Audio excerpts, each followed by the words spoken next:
Last week I had a conversation that stopped me in my tracks. A retired military veteran living alone at 72 admitted something most men wouldn't. After my wife passed, I thought I could handle everything myself.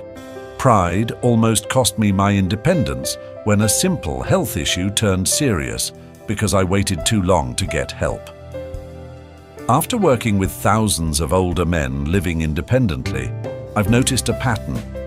The difference between those thriving and those struggling often comes down to avoiding 12 specific mistakes, ones that most men won't talk about, but need to hear. Before we begin, share your city in the comments. Why? Because your experience, especially if you're a veteran or retired professional, could help another man in your area who's facing similar challenges. Hit subscribe to join other independent men who are mastering this chapter of life. Today, we'll tackle these challenges head-on with practical solutions that work for men like us who value independence but understand the importance of smart planning. 1. The silent trap of isolation. After 40 years in construction management, I thought retirement would be pure freedom, shared James, a 68-year-old veteran. Instead, I found myself spending days in front of the TV, barely speaking to anyone. The silence in my house was deafening. This is a reality many independent men face, but few want to discuss. Here's what research tells us.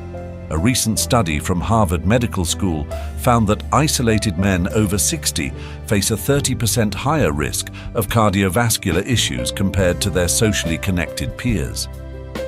Even more striking, isolation can impact your cognitive function as much as lack of physical exercise. This isn't just about loneliness, it's about your survival. But let me tell you about Mike, a former police chief. After losing his wife, he barely left his garage workshop for months. Then he made one decision that changed everything. He started mentoring young mechanics at the local trade school twice a week. Teaching these kids what I know about engines gives me a reason to get up, he says. They respect my experience, and honestly, their energy keeps me young. Now, my workshop isn't just a place to hide, it's where I pass on my legacy. Let me share some proven strategies that have worked for men in similar situations. Consider becoming a mentor in your professional field.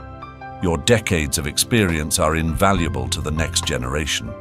Many veterans find purpose in connecting with local veterans groups, sharing stories, and supporting each other. If you're handy with tools, you might start a neighborhood tool-sharing network, becoming the go-to expert for home repair advice. For those who enjoy hands-on activities, local car clubs, woodworking classes, or fishing groups offer perfect opportunities to share skills while building friendships. Even something as simple as scheduling regular maintenance checks with trusted service providers can turn necessary tasks into meaningful connections. Here's something you can do tonight. Call one former colleague or service buddy. Don't overthink it. Just share a memory or ask about a current project they're working on. It's amazing how a 5-minute conversation can shift your entire perspective. Speaking of maintaining connections, this leads us to another critical area many men overlook, their health. Because just like a well-oiled machine, your body needs regular maintenance to keep running smoothly. 2. Health negligence dangers. A retired Marine Corps colonel once told me something that hit home. I survived 2 tours of duty, but almost let a simple infection take me down because I didn't want to bother anyone. He'd noticed a small cut on his foot, but being diabetic and living alone, what started as a minor issue nearly cost him his leg. In the military, we had systems for everything, he said. But at home, I got careless with my own health protocols. The numbers tell a sobering story. According to the VA Medical Center, men over 65 living alone wait an average of 48 hours longer to seek medical attention compared to their married counterparts. This delay in treatment can mean the difference between a minor intervention and a major medical crisis. But let me share a different story that shows how the right approach can change everything. Tom, a former airline pilot, treated his health like his pre-flight checklist. Every Sunday, he'd sort his medications for the week, schedule key appointments during his morning coffee, and log basic health metrics like blood pressure in a simple notebook. "My crew would never take off without proper checks," he explains. "Why should I treat my health any differently?" This systematic approach helped catch his emerging heart condition early, allowing for simple medication adjustments rather than emergency surgery. Creating your own health maintenance system doesn't need to be complicated. Think of it like maintaining a classic car. Regular oil checks become daily medication reviews. Scheduled tune-ups become annual physicals. Engine warning lights become body signals you don't ignore. Keep a basic health log by your coffee maker. Simple notes about how you're feeling each morning. Set up automatic prescription refills with your local pharmacy. Most importantly, build a relationship with one primary doctor who knows your history, just like having a trusted mechanic who knows your vehicle. Let me be clear, this isn't about becoming obsessed with your health. It's about having a reliable system that keeps you independent and active. The goal is preventing problems before they start, so you can focus on enjoying life rather than fixing emergencies. This brings us to another crucial aspect of maintaining your independence: home safety. Because just like a good maintenance schedule keeps you healthy, a few smart precautions at home can prevent months of recovery. 3. Home safety oversights. I spent 30 years running safety protocols for a manufacturing plant, Frank, a retired operations manager, told me recently. But I never thought to apply those same principles to my own home until a fall from my stepladder put me in the hospital for a week. The irony wasn't lost on him. Years of managing workplace safety, yet he'd overlooked the risks in his own garage. The numbers here are eye-opening. The CDC reports that medical costs from falls average $30,000 per incident, more than a new truck. Yet basic home modifications typically cost less than a good set of golf clubs. As any smart businessman knows, prevention is always cheaper than crisis management. Let me tell you about Richard, a former engineer who approached home safety like a project management task. After his close call on a slippery porch, he did what engineers do best. He solved the problem systematically. "I walked through my house thinking like a safety inspector," he explains. "Every room, every task, every potential risk." He installed proper lighting in his workspace, added non-slip strips to his outdoor steps, and rearranged his garage tools for easier access. Total cost? Less than $500. Potential savings? Thousands in medical bills and months of lost independence. Think about your home like a job site. Good lighting isn't just about comfort, it's about preventing accidents. Handrails aren't signs of weakness. They're insurance policies that keep you independent. Strategic furniture placement isn't about decoration. It's about creating clear pathways for efficiency and safety. These aren't compromises to your independence. They're smart investments in maintaining it. The return on investment here isn't just financial. One of my clients, a retired contractor, put it perfectly. "Every dollar I spent on home safety bought me another year of working in my workshop without my kids worrying about me." This brings us to a crucial point about maintaining independence, knowing when to call in backup. Because even the best military strategists know that having reliable support systems isn't a weakness, it's a tactical advantage. 4. Refusing help and support. Let me share something a retired Special Forces commander told me that changed my entire perspective on independence. "In combat, the lone wolf dies, the pack survives. Took me too long to realize that applies to civilian life too. After decades of complete self-reliance, it was a minor back injury that taught him the difference between independence and isolation. Research from the Joint Chiefs Veterans Health Initiative reveals something fascinating. Military veterans who maintain strong support networks after service live an average of 7 years longer than those who go it alone. It's not just about having people around, it's about strategic alliance building, like any good military operation. Consider Bob, a former corporate executive who treated accepting help like delegating tasks. A strength, not a weakness. I used to think asking for help meant losing control, he explains. Now I see it's about resource management. I have a handyman for heavy lifting, a lawn service for yard work, and a retired accountant friend who keeps my finances sharp. Costs less than a country club membership, and I can focus on the things I actually enjoy. Here's what strategic support really looks like. You're not giving up control, you're expanding your command center. Think of it like assembling a reliable crew. Your neighbor who checks your mail when you travel isn't charity, it's mutual support. The local veteran service officer who helps navigate benefits isn't a handout. They're a valuable intelligence resource. The senior center's transport service isn't dependence, it's tactical mobility. A retired Navy captain once shared his philosophy. I don't need help with everything, but I have backup plans for anything. He keeps a list of trusted contacts, from home repair to medical transport, not because he needs them daily, but because a good commander always has contingency plans. Speaking of contingency plans, this leads us to one of the most critical aspects of maintaining independence: emergency preparedness. Because like any good military operation, the key to survival is planning ahead. 5. Emergency unpreparedness. The power went out during last winter's big storm. For most, it was an inconvenience.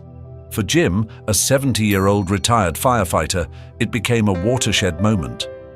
30 years of emergency response, and there I was, fumbling in the dark for my backup medication, my phone dead, no flashlight in reach. Made me realize I'd lost my own first responder mindset at home. The National Emergency Response Center reports a stark reality.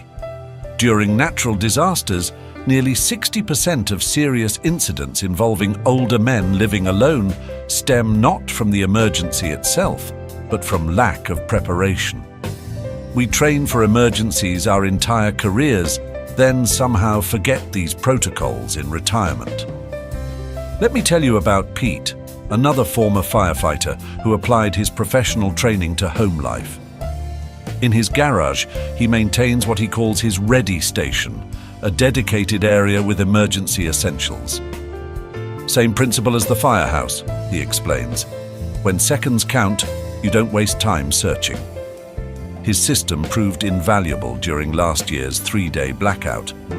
While neighbors scrambled, he had power banks charged, emergency lights running, and a clear communication plan with his family.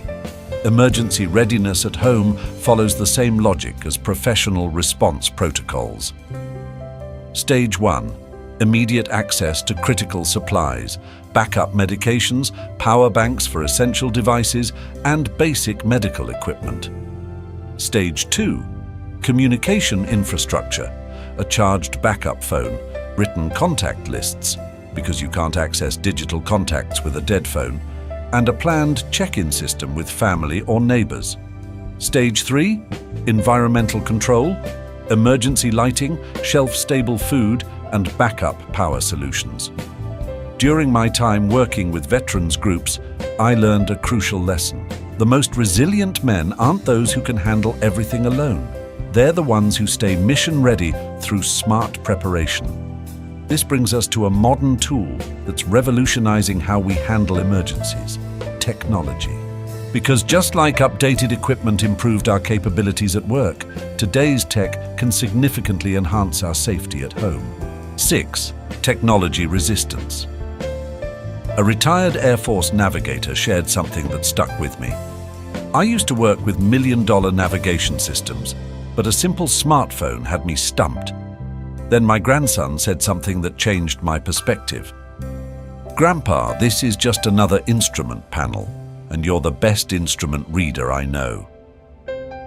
The Department of Veterans Affairs recently released an interesting study. Veterans who embrace basic smart technology stay independent an average of 4 years longer than those who don't. We're not talking about complicated computers. We're talking about practical tools that work like the equipment we trusted in our careers. Meet David, a former electrical engineer who initially resisted what he called all this newfangled stuff. His turning point came after installing a simple video doorbell. First time I used it to check who was at my door while I was in the garage, I got it. This wasn't about technology. It was about extending my capabilities, just like any good tool. Now he uses his smartphone, like his old multimeter, as a practical instrument for daily tasks.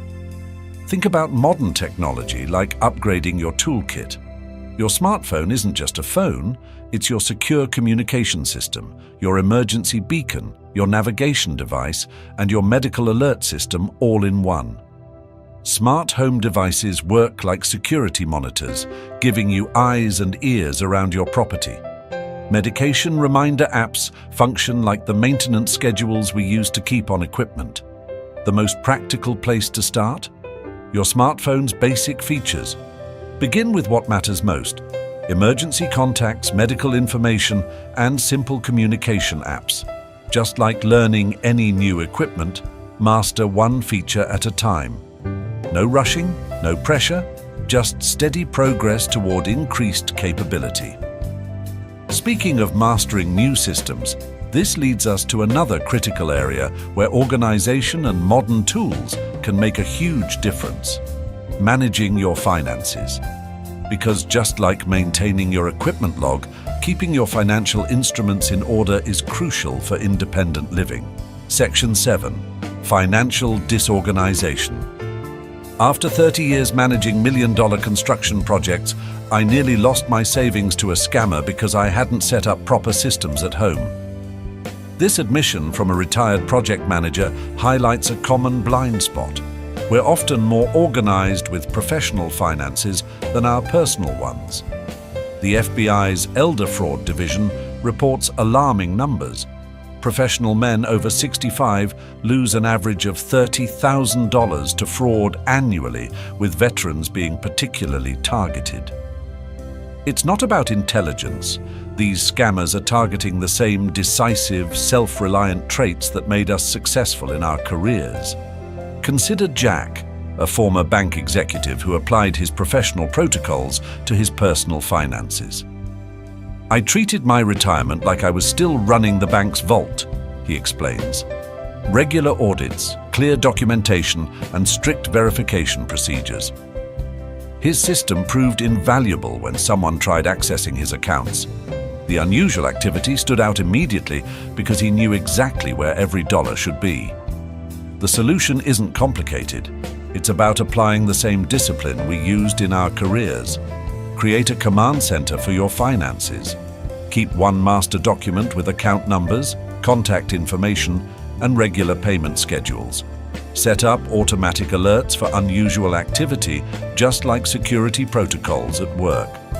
Establish a regular review system, monthly for routine checks, quarterly for bigger picture planning.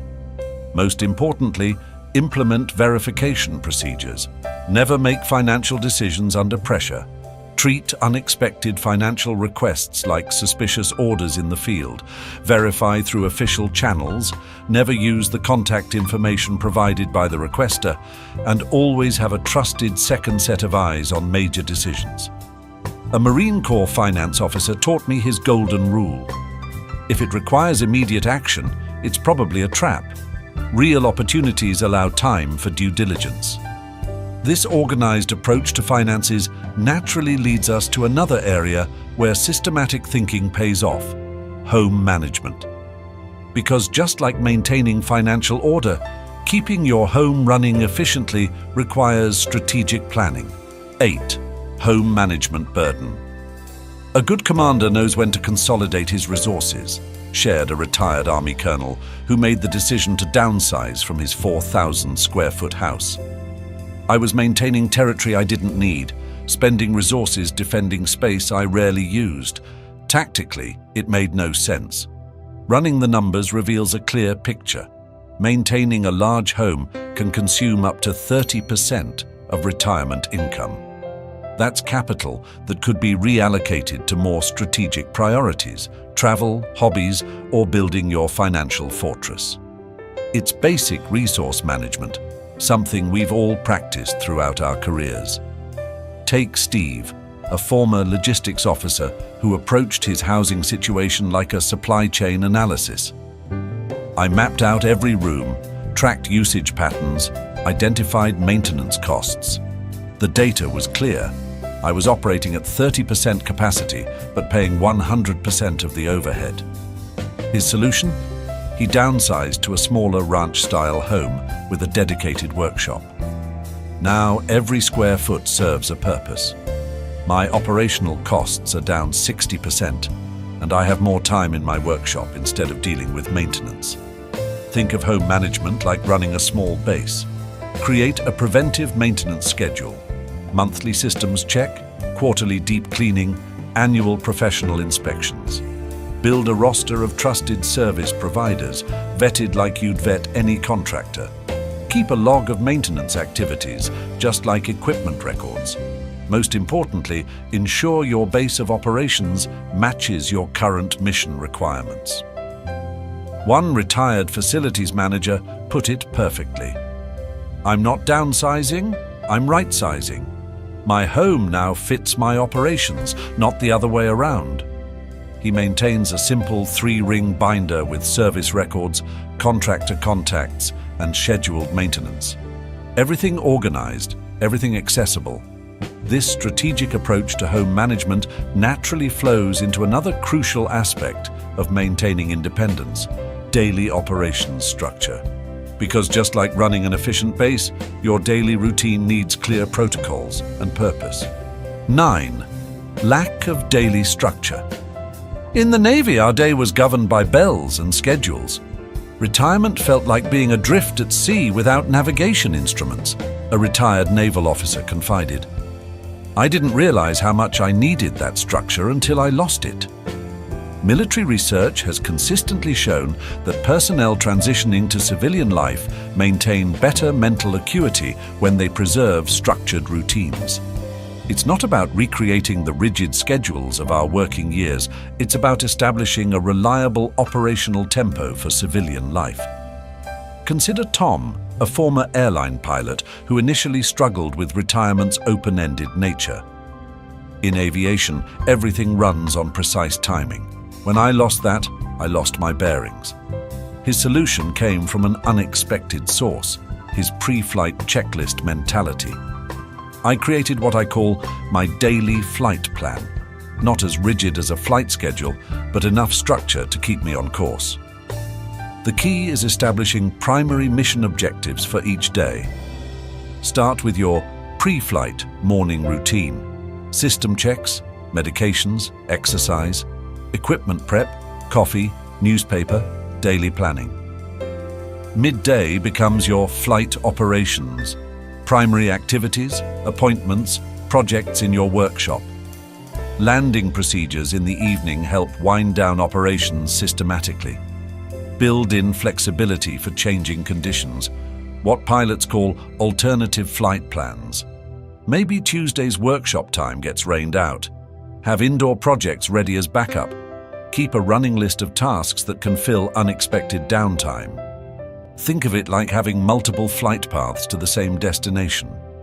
A retired Master Sergeant shared his wisdom. Structure isn't about restriction, it's about freedom. When you know your day's mission parameters, you can operate more effectively within them. This organized approach to daily operations leads naturally to our next crucial topic: maintaining peak mental performance. Because just like keeping aircraft systems running at optimal levels, your mind needs regular engagement to stay sharp. 10. Mental stimulation deficit. In Special Forces, we had a saying, "The mind is the deadliest weapon." That doesn't change in retirement, a former Green Beret instructor shared. The difference is now we have to create our own training exercises. Recent studies from the VA Cognitive Health Division reveal something crucial. Veterans who maintain active learning programs show 40% slower cognitive decline than their less engaged peers. Think of your brain like a high-performance engine. It needs regular operation to maintain peak condition. Let me tell you about Bill, a retired mechanical engineer who found his cognitive maintenance program in an unexpected place, rebuilding vintage motorcycles. Each bike is a new puzzle, requiring research, problem-solving, and precise documentation, he explains. I'm not just fixing machines, I'm keeping my mind sharp through practical application. His garage has become what he calls his cognitive combat zone, where each project presents new challenges to master.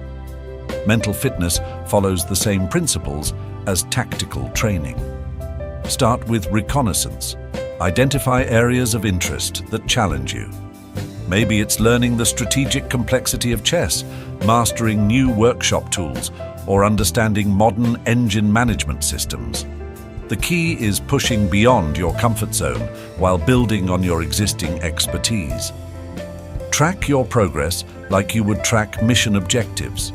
Document new skills mastered, problems solved, knowledge acquired. Many veterans find satisfaction in teaching others their craft. It forces you to organize your knowledge and often reveals new insights. Remember, teaching is one of the most effective forms of learning. A former intelligence officer shared this perspective. In the field, we never stopped analyzing, adapting, learning. Retirement doesn't mean we stop gathering intelligence, we just choose different missions. This focus on mental sharpness connects directly to our next critical objective, physical readiness. Because just as every good operative knows, peak mental performance requires a strong physical foundation. 11. Physical inactivity. In the field, movement meant survival. In retirement, it still does, just in a different way, shared a former Army Ranger. The problem is, we think we need a fully equipped gym or a training course. We forget that some of our best conditioning came from basic functional movement. Combat fitness studies from the VA health system show a compelling parallel. Veterans who maintain regular movement patterns, even simple ones, have 45% fewer medical interventions than their sedentary counterparts. It's not about running marathons anymore, it's about maintaining operational readiness for daily life. Meet Ray, a former combat medic who applied his field experience to civilian fitness. After my knee replacement, traditional exercise was off the table. So I treated it like rehabilitating a wounded soldier. Started with the basics, focused on function over form. His approach began with simple walking perimeter checks of his property, gradually adding what he calls tactical household tasks, purposeful movements integrated into daily routines. Think of physical activity like maintaining combat readiness. Your daily movement plan doesn't need to be intense, but it needs to be consistent. Start with your morning reconnaissance, simple stretches to check your operational status.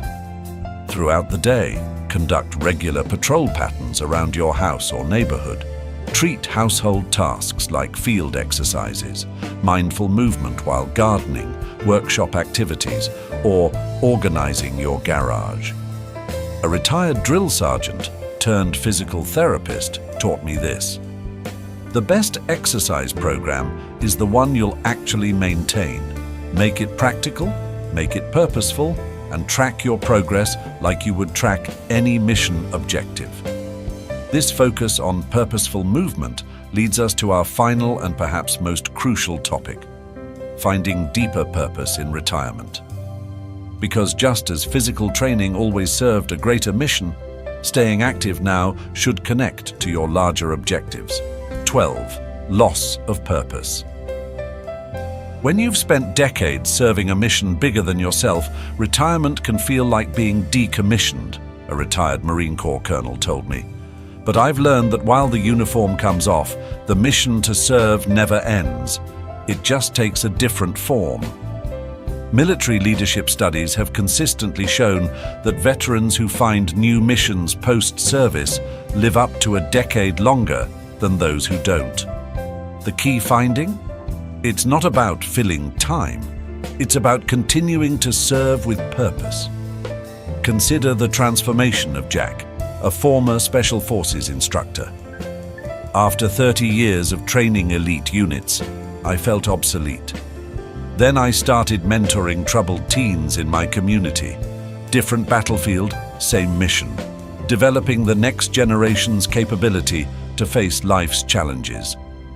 He now runs what he calls his civilian training program, using his leadership skills to guide young people through life's obstacles. Finding your new mission requires the same strategic approach we used in service. First, assess your assets. What unique skills and experiences can you deploy? Maybe it's your problem-solving abilities from engineering, your precision from surgical work, or your leadership from military command. Next, identify where these skills are needed in your community. Veterans organizations, youth programs, disaster preparedness teams, these are all missions waiting for experienced leadership. Remember what every good commander knows. Your most valuable asset isn't your physical strength or technical skills, it's your accumulated wisdom. One retired general put it perfectly. In the military, we measured success by missions accomplished. Now I measure it by wisdom shared, by lives impacted, by battles others don't have to fight because of what I can teach them. As we conclude today's briefing, remember this. Retirement isn't the end of your service. It's a redeployment to new territory where your experience and leadership are desperately needed. Veterans, commanders, fellow professionals, today we've covered your battle plan for independent living. These 12 critical areas aren't just about survival, they're about maintaining your position of strength. Remember, true independence comes from strategic preparation and wise deployment of resources. Your next mission, should you choose to accept it, implement one strategy we've discussed today. Start with what you know best. Share your location in the comments below. There might be others in your area ready to form an alliance. Our next briefing will cover advanced tactical approaches to retirement finances. Subscribe and hit that notification bell to stay mission ready. This is your time to lead by example. Until next time, maintain operational readiness. And remember, we're stronger as a unit. Stay sharp.